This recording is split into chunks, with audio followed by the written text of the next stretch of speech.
Fala aí, galera. Meu nome é Isabela e hoje a gente vai começar com o assunto de oração. Eu vou dividir em duas partes: oração e sujeito, e depois, na parte 2, eu vou estudar com vocês aqui predicado, porque eu acho que é uma matéria que precisa de mais aprofundação e tal, uma matéria mais demorada. Então vamos começar aqui com oração. Vou colocar aqui um exemplo bem simples.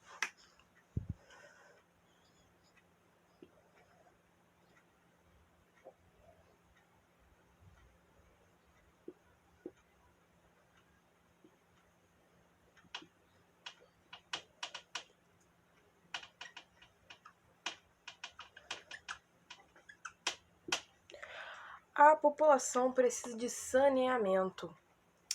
Gente, isso daqui tudo é uma oração. Mas o núcleo é sempre o verbo.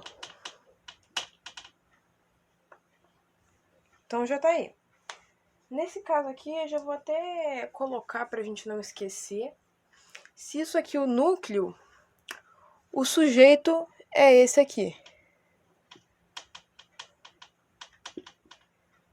E nesse caso, sujeito simples, que a gente vai ver daqui a pouco.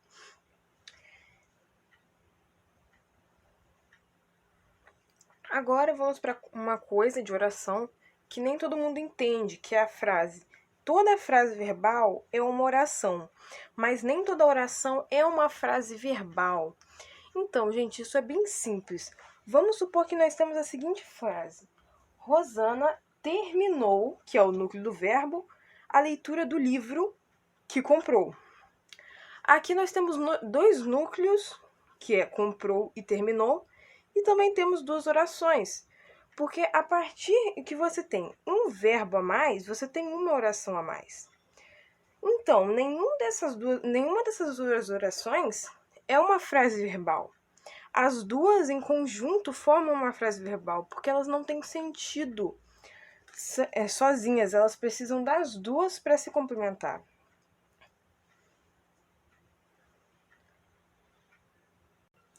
E foi por isso que eu coloquei esses dois aqui, né? Porque, como já deu para ver, a gente já terminou a parte de oração. E agora vamos começar com a parte de sujeito. O primeiro sujeito é o mais fácil de todos, que é o simples. Vou pôr um exemplo aqui.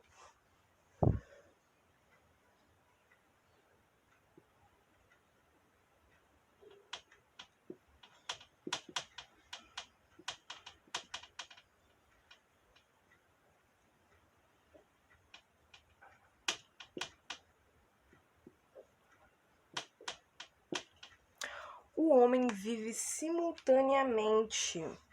Gente, para identificar e depois classificar o seu sujeito, você tem que fazer só uma pergunta ao verbo, que seria, no caso, vive.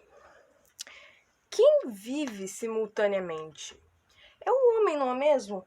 Então, o homem seria, no caso, o sujeito. E nesse caso aqui, um sujeito simples. Porque o que seria um sujeito simples? Sujeito simples é quando você só tem um sujeito.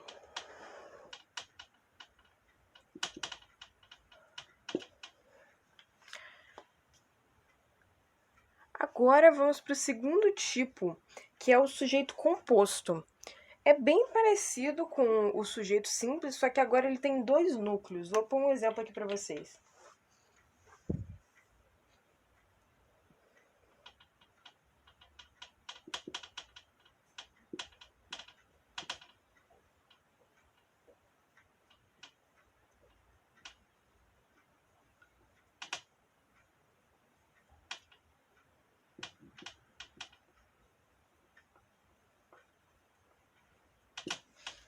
A cegueira e a pobreza lhe torturavam.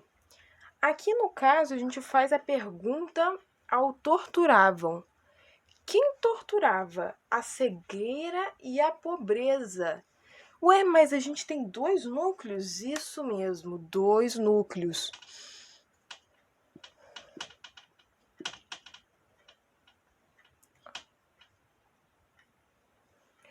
ou sujeitos? Dois sujeitos, dois núcleos, beleza, né?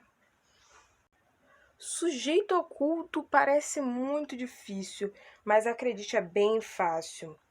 Sujeito oculto é simplesmente uma oração que o sujeito é determinado pela desinência verbal e não está explicitamente, né, representado ali. Vou pôr um exemplo.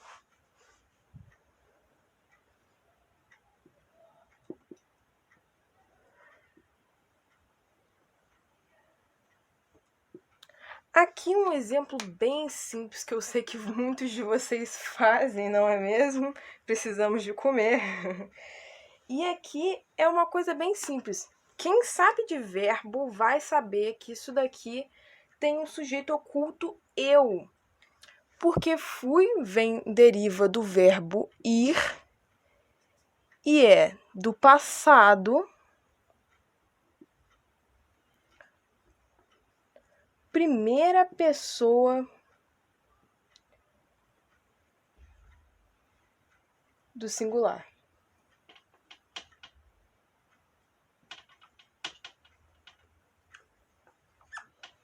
Primeira pessoa do singular, ou seja, eu. Primeira pessoa do singular. E agora vamos aprofundando para uma coisa mais complexa, que é o sujeito indeterminado, que é quando não dá de forma alguma para saber direitinho quem é o sujeito, que geralmente é representado na terceira pessoa do plural, ou quando tem o verbo na terceira pessoa do plural, mais o pronome se. Calma aí que eu vou pôr os exemplos. O primeiro exemplo fica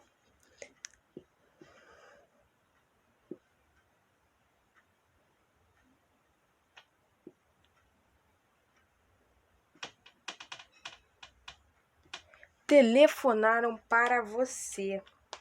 Aqui o verbo é telefonaram. Se a gente fizer a pergunta ao verbo quem telefonou, você não terá a resposta, porque como dá para ver, tá faltando aí.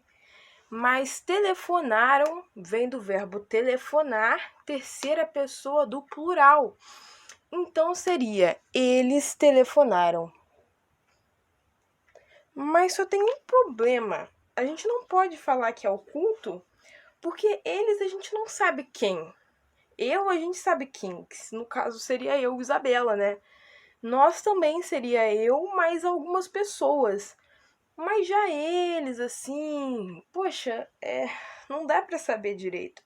E temos também o segundo exemplo, que é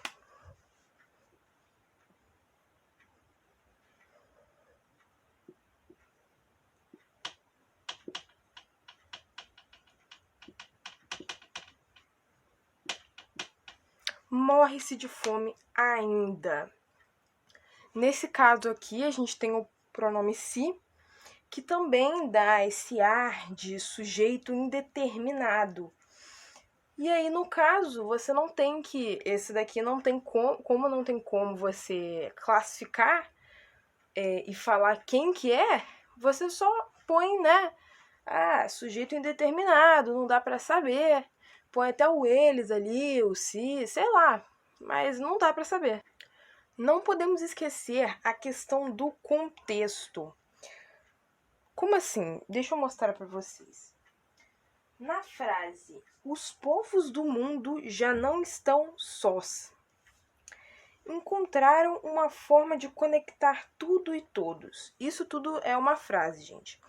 Temos aí algumas orações, duas orações, que na primeira oração o sujeito é povos. E na segunda oração, sendo o sujeito eles, a classificação é elíptico, oculto. Por quê? Porque como na primeira oração nós já temos o sujeito povos, e na segunda oração está escrito eles,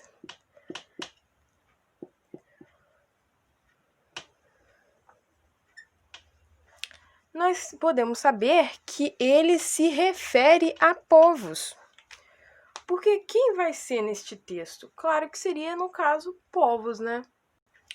Nessa questão aqui eu tive que escrever no quadro logo, porque como dá pra ver são muitos exemplos aqui no sujeito inexistente.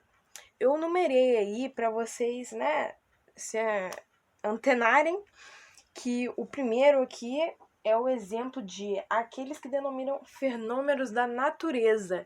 Chove, vem de chover, que é quando cai água do céu, não é mesmo? O 2, há muitos alunos, tem o sentido de existir, de acontecer no passado. Gente, me desculpa aí, na 2 não é havia, porque é no passado, gente. Desculpa, eu vi algumas fontes, mas até as fontes erram, né? Então, quem sou eu para não errar, não é mesmo? Então, aqui nós temos havia muitos alunos com o sentido de existir no passado, o verbo haver no passado. E aí nós temos a 3, que é aqueles com o verbo fazer e ser no passado. Faz 2 semanas que não a vejo. Aqui no caso a gente não colocou o faz no passado, o verbo fazer no passado, porque quando a gente fala 2 semanas que não a vejo, já dá para entender que não é agora. Como é que vai fazer 2 semanas que não a vejo, sendo que a gente está no presente? Isso aconteceu no passado, 2 semanas atrás que não a vejo. E também temos o exemplo 4, que é quando o fato não é atribuído a nenhum sujeito. Era tarde da noite. Poxa, que sujeito? É só tarde da noite. É tarde da noite, poxa. Era tarde da noite, simplesmente assim. Gente, chamando atenção aqui no final do vídeo para dizer para vocês, ainda nessa parte de sujeito inexistente, que os verbos impessoais, que são aqueles que não admitem sujeito, ficam sempre na terceira pessoa do singular, o ele. E eu deixei aqui o exemplo 4 porque tem a ver sobre ele, que é quando não temos um sujeito, que neste caso há apenas o predicado, que nós vamos estudar na parte 2 desse vídeo, que eu, como eu já falei no início, eu dividi porque ia ficar muito grande, né? Então é isso, gente. Até a próxima.